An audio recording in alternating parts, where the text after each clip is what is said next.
Hello, my lovely YouTube friends. My name is Ziheng. Welcome back to my channel. In a few days, it's going to be 6th of June, which is the final date you could reply to your UCAS offers. So today in this video, I'm going to be revealing my UCAS decisions and my offers from UK universities. So a little bit about myself. I was an A-level graduate from College Yayasan UEM, and I applied to read economics in the UK. So I applied to 5 universities: Cambridge, Warwick, LSE, UCL, and Imperial. I'm going to go through them one by one and share with you the application outcome. Without further ado, let's begin. So I'll start with Imperial first. I know a lot of you are wondering, does Imperial have an economics course? Well, actually they do, but the course is offered by Imperial Business School, and the full name of the course is called Economics, Finance and Data Science. It is a relatively new course, and I heard that the course is very competitive. There's an interview as well. When I decided to apply, I thought to myself, well, it might be a good experience. Maybe I could get an interview, just have fun during the interview, and it's something new, so I decided to just apply. But regardless of the application outcome, I would be happy about the Imperial application because I really did not think about going to Imperial. I just put it there as my 5th choice because I have one space left and Imperial sounds cool. And the course fee for economics, finance and data science is around £39,000 a year. So very expensive, and I don't think I will ever be going. This is the entry requirement for the economics course at Imperial. And let's review. Did I receive an offer from Imperial or not? Drum roll, please. The answer is nope. Well, I did not. So I did not receive an offer from Imperial. I did not even make it past the shortlist, so I wasn't interviewed.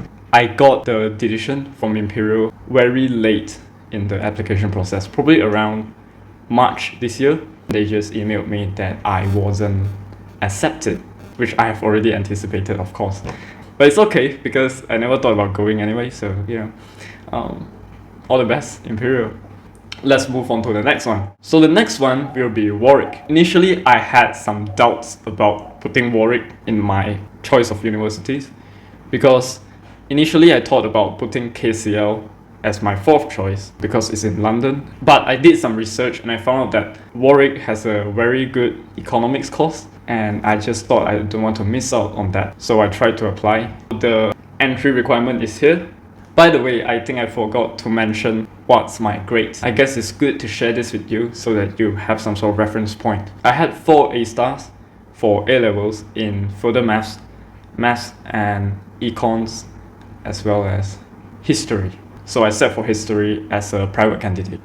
But when I applied, my history was a predicted grade. So let us review whether Warwick has given me an offer or not. Again, drum roll, please. Okay, so the answer is yes. I did receive an offer from Warwick. Congrats. Yeah, so I got an offer from Warwick. They do things really fast. It wasn't even 2024 yet. It was 2023 in around November or December, and they have already given me an offer. My offer was a conditional offer, although I applied with actual grades. But they do require me to send them my IELTS result, and only afterwards the offer will become unconditional. Right, so let's move on to LSE. So LSE, there's not much to talk about the university. Of course, I'm applying for an economics course, so of course LSE would make the list because, well, it's specialized in social science, especially economics. The thing with LSE, I'm going to put the entry requirement here. So LSE did mention that submitting your TMUA score would be advantageous. So I did sit for TMUA and I did attach my TMUA score alongside my application to LSE. Let us review the LSE decision. Did LSE give me an offer? Well, the answer is no. I did not receive an offer from LSE. So I know you guys are probably wondering why I did not receive an offer, because I got 4 A stars for A levels in very mathsy subject, and my subject combination is quite broad as well. Also, I did reasonably good for my TMUA, So what has gone wrong? Well, the answer is LSE sent me an email and they said that the reason for rejection is that my personal statement is not convincing enough. So they have decided to reject me due to personal statement. So if you are planning to apply for LSE Economics, the best advice I would give you is to just focus on your economics personal statement, to write it as convincingly as possible, and then to give it to your senior to fact check or to give suggestions. You definitely want to put a lot of effort into your personal statement. But personally, do I think it is fair that LSE has decided to reject me due to my personal statement, which they find is not convincing enough? I do not think it is. I do not think it is fair. Regardless of what, I'm not going to appeal the decision. It's alright that I got rejected by LSE. I'm just not going to go. Haha. Alright, let's move on to the next one. So this is the second last university which I applied, which is UCL. UCL, just like LSE, I really did not make a lot of distinction between UCL and LSE. I think UCL has a better campus. As for the economics course, I think LSE might place more emphasis on its economics course. So the first year, which I applied to UK, I applied to study law. For law, both UCL and LSE are very good universities, but I got rejected by both. For economics, are things getting better? This is UCL's entry requirement for economics, and I'm going to review UCL decision now. Did I receive an offer from UCL Economics? Wrong. Well, the answer is yes. I did receive an offer from UCL Economics. That is great news. I'll tell you how it happened. So basically I was just sleeping. Malaysia has a different time zone as opposed to UK. So I woke up at around 5 to 6 and I began the day's work. At that time I was working full-time, of course, in a motorcycle spare part company. But I woke up, I wasn't expecting anything, and then I opened my email and I saw that UCL has sent me an email and I checked it. Oh gosh! And then it appeared directly on my screen. That's why I didn't have time to film a reaction video, because it's just popped up in my email. And I realized that I have been given an offer to study for economics at UCL. So I was understandably excited. So basically that's how it happened. It is a conditional offer, so I submitted my IELTS. I did quite good for my IELTS anyway, so right now I'm just waiting for the offers to become unconditional. Last but not least, we have Cambridge. If you are applying to read economics at Cambridge, you need to sit for something called TMUA, which is the test of mathematics for university admissions. So the test is run by Cambridge Assessments. I sat for the test at around the same time I sat for my history A-level. One of the paper, history paper 1, actually clashed with my TMUA test on the same date. So I am in the same exam venue doing one test after another. So you can imagine how stressful that is. It's very emotionally and mentally demanding. But nevertheless, I managed to do quite well for both exams, getting A star and top in the world for A-level history, and doing quite good for my TMUA as well. So I was really grateful for that experience.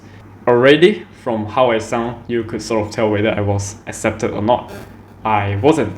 I was rejected by Cambridge, and I filmed a video previously on my reaction to the Cambridge application outcome. But the reason I wasn't accepted is not because I did not do TMUA well.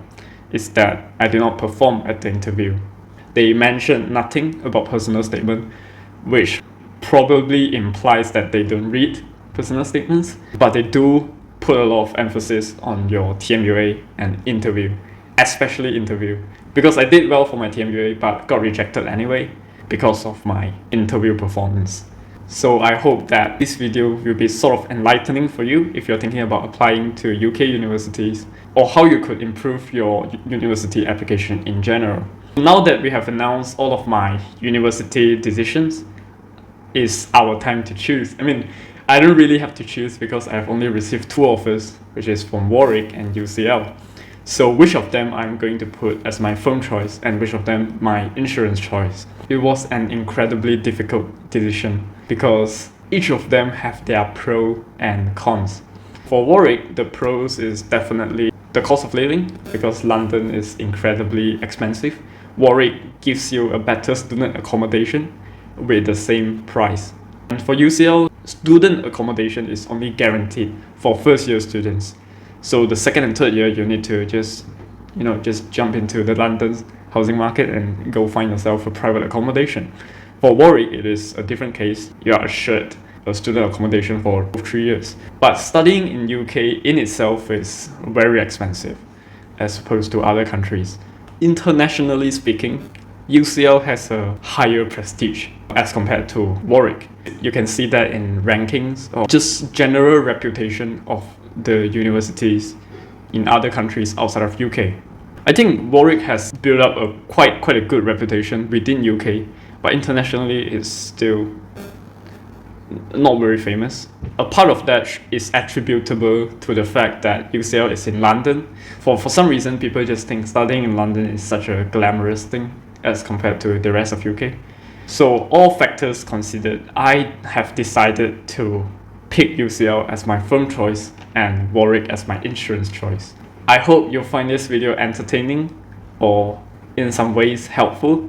I think the entry requirements and a lot of information that I provide here would be quite helpful if you're thinking about applying to study economics in the UK, especially if you're applying to universities, which I have applied to as well.